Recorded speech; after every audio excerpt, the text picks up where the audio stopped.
You wear your independence like a medal of honor. You are the one who never asks for help. You are the one who solves everyone else's problems, but never shares your own. When you are sick, you drive yourself to the hospital. When you are heartbroken, you cry in the shower so no one hears you. You tell yourself, I don't need anyone. I am strong. But let me tell you the brutal truth. That is not strength. That is fear dressed up as strength. You are not independent because you want to be. You are independent because you have to be. Somewhere along the line, you learned a dangerous lesson. Needing people is unsafe. This is called hyperindependence, and it is not a personality trait. It is a trauma response. Nobody is born hyperindependent. This behavior is built brick by brick, usually in childhood. Maybe you grew up in a house where the adults were emotionally unavailable or chaotic.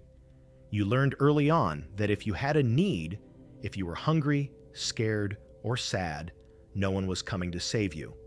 Or worse, expressing a need resulted in anger or rejection. So, your child brain made a logical decision to survive. If I need nothing, I cannot be hurt. If I ask for nothing, I cannot be disappointed. You became your own parent. You learned to self-soothe. You became the low-maintenance child. The world praised you for being so mature for your age. But that praise was poison. It reinforced the idea that your worth comes from not being a burden. Fast forward to today. You are an adult. You are capable, but you are exhausted. Hyperindependence looks like competence, but it feels like loneliness. You struggle to delegate tasks at work because you believe, if I want it done right, I have to do it myself. In relationships, you keep a secret distance. You might have friends. You might even have a partner, but they don't really know you. You keep a wall up. You give, and give, but you physically recoil at the idea of receiving. Why? Because receiving help feels like debt. To a hyper-independent person, kindness looks like a trap. You think, if I let them help me, they will use it against me later. So you reject the very connection you are starving for. Let's go deeper into how this destroys your relationships. Hyperindependence is often a mask for avoidant attachment.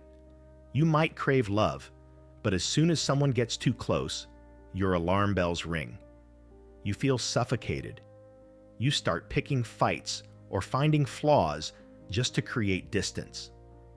You convince yourself that they are too needy or too dramatic. But the truth is, they are just normal. You are the one who has forgotten how to connect. You tend to attract partners who need saving because fixing them makes you feel in control. But you never let them fix you. Ideally, a relationship is two people leaning on each other. But you stand so straight that you leave no room for anyone else to stand beside you. The problem with carrying the world on your shoulders is that eventually your knees will buckle. Hyperindependence leads to a specific type of burnout. It's not just physical tired, it's soul tired. You are constantly in survival mode, scanning for threats, managing everything, controlling every outcome. Your nervous system is stuck in overdrive. And the saddest part? When you finally do break down, nobody notices. Because you have trained everyone around you to believe that you don't have needs. You are drowning in plain sight, and people on the shore think you are waving because you made the mask too perfect. This isn't just in your head. Your body is paying the price for your silence. Look at your physical state right now. Are your shoulders up to your ears? Is your jaw clenched? Do you grind your teeth in your sleep? Hyper-independent people often suffer from chronic inflammation, migraines, or gut issues. Why? Because your body is stuck in a state of high alert, waiting for a disaster that only you can solve. You cannot relax. Even when you sit down to watch a movie, your mind is running checklists. Resting feels dangerous to you. It feels like laziness. So you run your engine until the wheels fall off, because stillness forces you to feel the things you're running from. So how do you put the weight down? Healing hyperindependence is terrifying because it requires the one thing you hate most: vulnerability. You have to retrain your brain to see that interdependence is healthy. Humans are pack animals. We are not meant to survive alone. Start small. You don't have to collapse into someone's arms today. Just ask for a small favor. Let someone buy you a coffee. Tell a friend, "I had a bad day," instead of "I'm fine." Watch what happens. The world will not end. They will not attack you. Slowly, you will realize that people actually want to help you. It makes them feel close to you. I want to give you a practical challenge. It is called the 10% rule. You don't have to give up your independence completely. Just lower the wall by 10%. This week, identify one small task that is stressing you out. Just one. And instead of doing it yourself at 2 a.m., ask someone. Send a text. "Hey, can you help me with this?" The moment you hit send, you will feel panic. Your brain will scream, "I am weak." Breathe through that panic. Wait for the reply. When they say, "Sure, no problem," pay attention to that feeling. That is the feeling of the weight lifting. You are retraining your nervous system to realize that the world is not your enemy. Before we close, I want you to imagine your life 5 years from now. If you change nothing, what does that future look like? You are 5 years older. You are 5 years more tired. The wall around you is 5 years thicker. You have achieved more goals, solved more problems, and carried more burdens. You are successful, yes. But are you known? Does anyone actually know who you are? The tragedy of the hyper-independent person is not that they fail. It is that they succeed in building a life that is perfectly empty.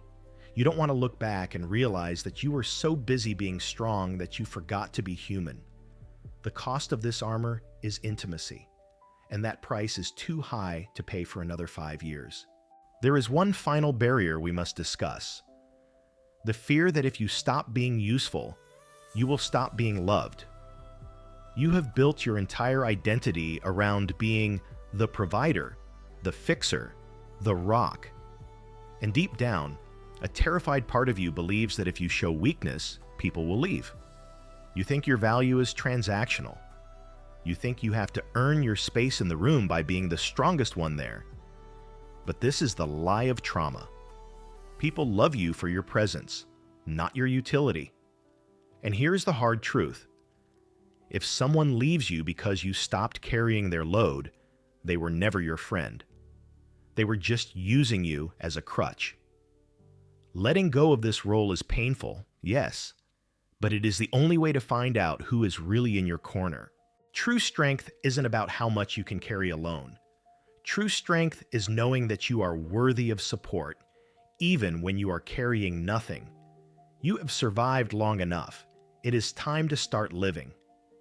And living means letting people in. If this video spoke to the part of you that is tired of being strong, subscribe to Nurtura Mind. Put the armor down. You are safe here.